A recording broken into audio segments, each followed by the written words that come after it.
Okay, so hey guys, and welcome back to another Axel 72 video. And in today's video, I'm going to be giving my prediction for the Jamahal versus Khalil Rountree fight. And so if you are new around here and you haven't yet subscribed, please do so, like the video if you do indeed like the video. And just before we get straight into it, I did want to mention I now have a Patreon page, so if you're feeling generous or if you want any kind of custom videos from me in the way of a prediction or a breakdown or anything like that, just me to talk about something that's happening in the combat sporting world at the moment, it's £5 a month. So if you're feeling generous and you want to give it a look, feel free. If not, like I said, I just thought I'd mention it. But yeah, let's get straight into this. So for this fight, I think it's great matchmaking, to be honest. I mean, obviously when you look at the fights that are being put on for June, it's amongst some great UFC cards. I mean, we're coming off Dvalishvili versus O'Malley too, which was, I don't know if it lived up to the hype, but it was still a good contest. And then we had Usman versus Buckley, which was a good win for Usman, and that's kind of reinstating the comeback year so far for 2025. And I mean, if Jamahal wins here, then perhaps we are setting up Oliveira to beat Pereira, which is of course what a lot of the fans kind of want to see, as like I say, it being a 2025 comeback year when fighters are fading away, former champions, we're seeing them have their careers resurrected, as we have seen with the likes of Volkanovski and Usman so far this year. For this fight though, like I say, it's out in Azerbaijan, which is an interesting one. I mean, I'd imagine that they've been paid good money to have an event be put out over there, but at the same time, I mean, I just think it's a bit strange. I mean, they're advertising the Azerbaijan fighters who they have in the UFC, mainly kind of Rafael Fiziev, who's of course fighting Bahamondes on this undercard, but Fiziev is on a free fight losing streak. He's fighting an unranked guy. It's not a crazily big fight, and it's just, like I say, strange to see how the UFC are willing to go to Azerbaijan before they go to Africa, where of course throughout the past 4 years we've had some amazing African UFC champions, and we've just still never seen an event actually happen over there.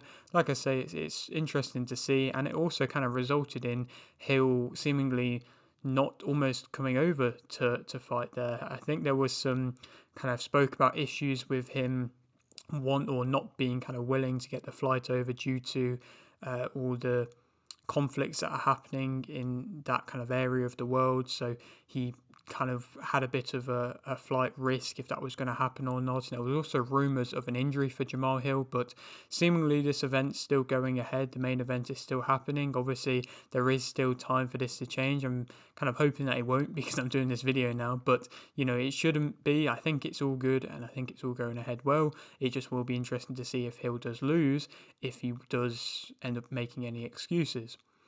As a fighter though, Hill, I mean, I think he is getting disrespected for this fight. I think a lot of people are rooting for Roundtree to win this, and you do kind of forget that Hill was is a former champion, and he, yes, did beat a 43-year-old Glover Teixeira, but at the same time, it was a Glover who had just come off a really close fight with Prochazka, where Prochazka was able to submit Glover right at the very end of the fight, and it was kind of a controversial big moment. And then the title became vacant because Prochazka vacated it due to injury, and then Hill came in to step up, and he, of course, was the first ever fighter to win a world title from the Contender Series, and so that's an accolade, a record-breaking accolade in which he has, and I think that was shortly followed by O'Malley.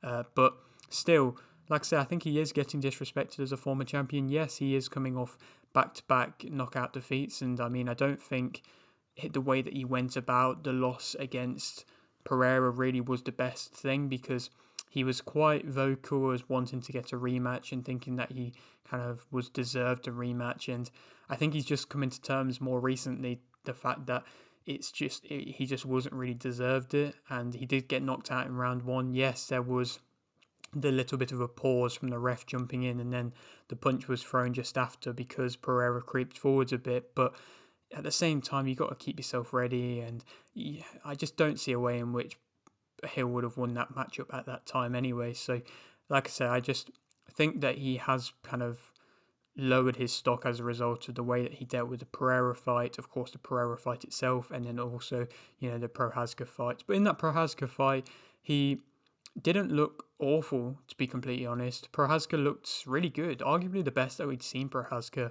I mean, he was actually moving his head and he was fighting light on his feet as he's expected, but he was landing just, like, really good combinations. And the combination that dropped Hill was a really brutal hook that was kind of twisted the head of Hill all the way around.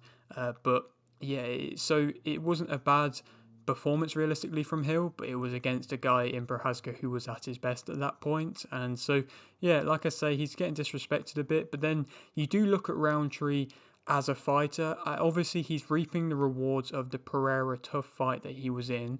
He came in and he was ranked, low in the rankings, and he stepped up to fight Pereira when everybody was kind of expecting Ankalaev to, and people were kind of surprised to see the Rountree Jr. name even mentioned, and everybody was just writing Rountree off. But he really did kind of give it his all and showcase a lot. And realistically, for the first two rounds, he looked like a big threat. The first round, he was landing nice shots. That second round, he slipped the kick of Pereira and dropped him.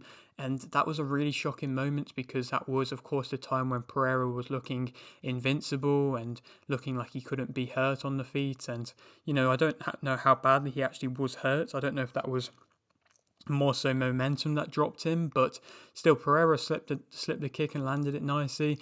It's just when it came to that third and that late fourth round, you could see him just wilt away, and it was quite saddening to see, to be completely honest, because he was throwing kicks to the leg and he just had nothing left. He was throwing out jabs, and again, like I said, there was just nothing behind them, and inevitably he took quite a lot of punishment. The thing about that fight was, yes, he didn't get knocked out in round one like Hill did, but he definitely took more punishment than Hill. And, you know, Hill took quite a few big shots against Prochazka. So, like I say, he's still taking his own fair amount of damage. But that was brutal punishment that Rountree took from Pereira, and he hasn't fought since. And so I think it will be interesting to see if times get tough and if he gets caught with shots, if he may kind of wilt away a little bit again, Rountree. That's something in which I'm going to be questioning for him coming into this fight. And, realistically, he hasn't beaten anybody at a high level. When you look at who he's beaten, I mean, and Anthony Smith is probably his best name. And obviously, Anthony Smith, he's not always had the best of records, and at that point in his career, still wasn't really at his best at all. And then you kind of look at the losses on on Roundtree's record. I mean, of course, if you go back a bit, we have Johnny Walker and Kutalaba both knocking out Roundtree in the first round, and then yes, he didn't lose versus Jacoby, but that was a split decision fight. That was not Roundtree at his best. That was quite a close fight, and you would kind of expect that to be quite a comfortable win for somebody at a level in which we all think that Roundtree Jr. is at. So again, like I say, it is an interesting matchup, and I definitely don't believe that you should be writing off Hill at any point due to this in this fight. But speak about them both individually as fighters, skill set wise. He'll walk you down, and he's got his own strong hands and big combinations. He's got nice slapping body kicks, and I think he utilises his kicks better than that of Roundtree. He can switch stances. Obviously, it's not always the cleanest when he's doing it, but he does try and utilise it, and he can box from and out of both stances. He's got solid boxing. He's got kind of like a chasing jab at times when he is just rushing forwards with the jab. He can catch and counter relatively well, and he was trying to do that in the Prochazka fight, and he was continuously trying to keep throwing all the way until he got knocked out. He will fight in the clinch well, and he showcased that on multiple occasions, especially when he won the title. I mean, when he fought Glover and won the title, he was fighting in the clinch well and going with the knees, inside knees really well as well. And again, that was quite a nice thing in which he has there in his arsenal, alongside with a nice uppercut in which he throws as well. And he did have Glover hurt on multiple occasions. He doesn't seemingly rush his work. Yes, like I said, he had Glover hurt on multiple occasions, but didn't win by a knockout.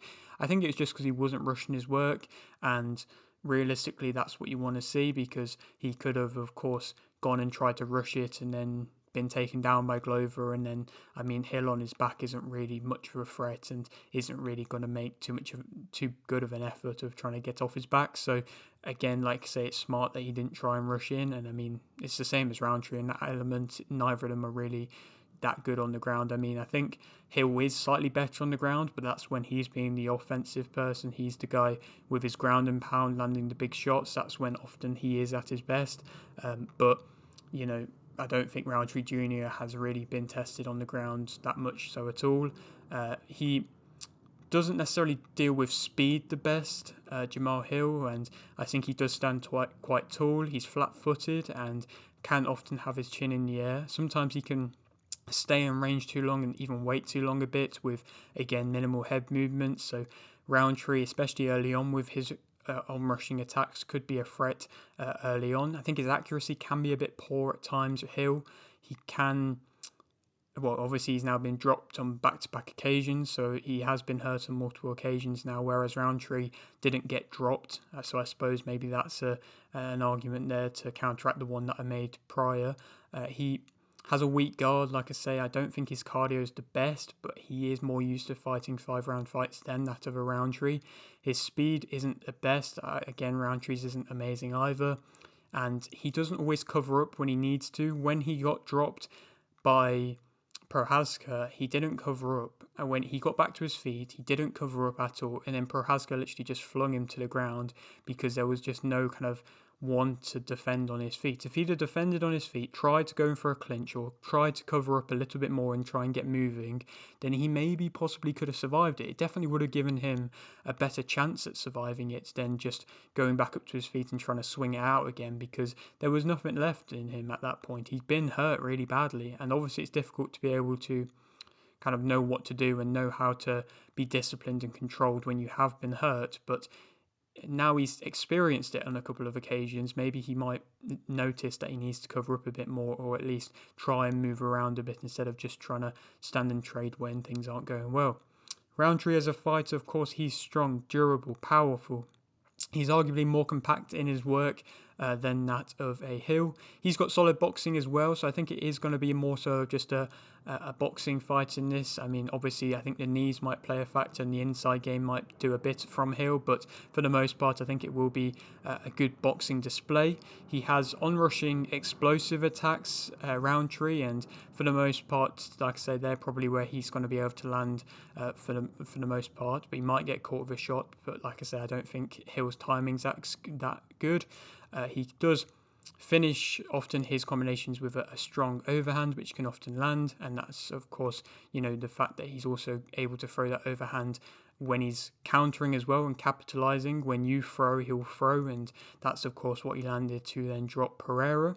Negatives about him, I suppose, I don't think he is kind of just willing to be on the back foot, I think, a bit more so than that of Hill. I think if he's willing to be on the back foot against somebody like a Hill, then Hill's going to be able to be at his best and be able to capitalise upon that.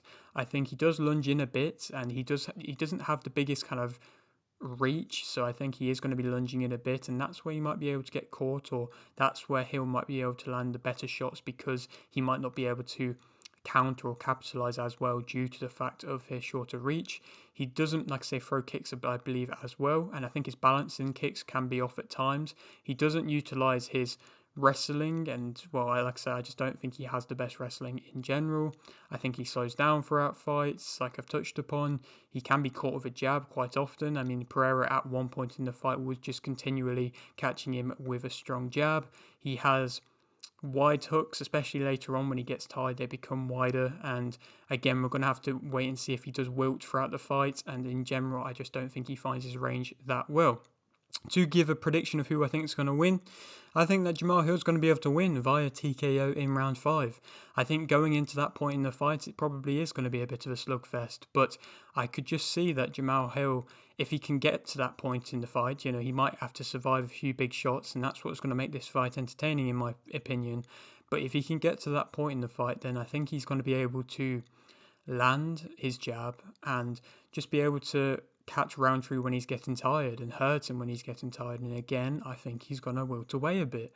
And that's when Jamahal Hill is going to be able to put his foot on the gas a bit more, try and plant his feet. Even well, he's a flat-footed fighter. He's always going to plant his feet. And if he can find his range better with the longer levers, with the strong jab that he has, again, even if it gets in close, he might be able to land a nice kind of inside knee, which might be better in close than that of what Roundtree has to offer.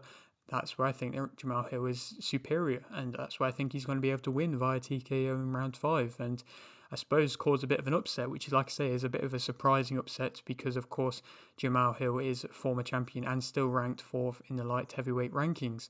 Then who he can go on to fight next? I mean, I don't really know what's happening with the light heavyweight division at the moment. I mean, we have Alex Pereira having that tweet, which kind of he said was a hack on his account, and then it got deleted, saying that he doesn't really want to work with the UFC like that anymore because they were annoying him or something like that. And then it kind of puts Ankalaev, that rematch, in doubt, and so we haven't really heard too much about whether that rematch is actually going to go ahead or not. So maybe Jamahal Hill could actually come and slide into that. If not, I mean, a Carlos Ulberg fight, if the Ankalaev Pereira fight does go ahead, could be a good fight, and I'd be definitely up for seeing that. And that could definitely get him in line if he was to beat someone like a Carlos Ulberg.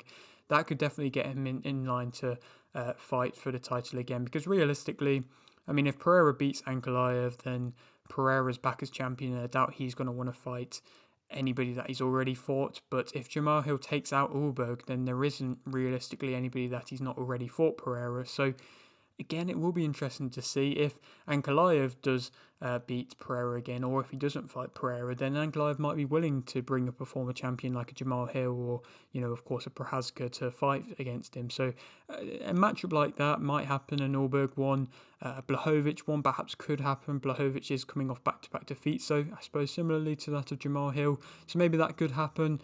But like I say, I think there's a few interesting options, but we will just have to wait and see. But yeah, that is it for today's video. Hope you did enjoy. Like the video if you didn't, like the video, subscribe if you're new, and thanks for watching.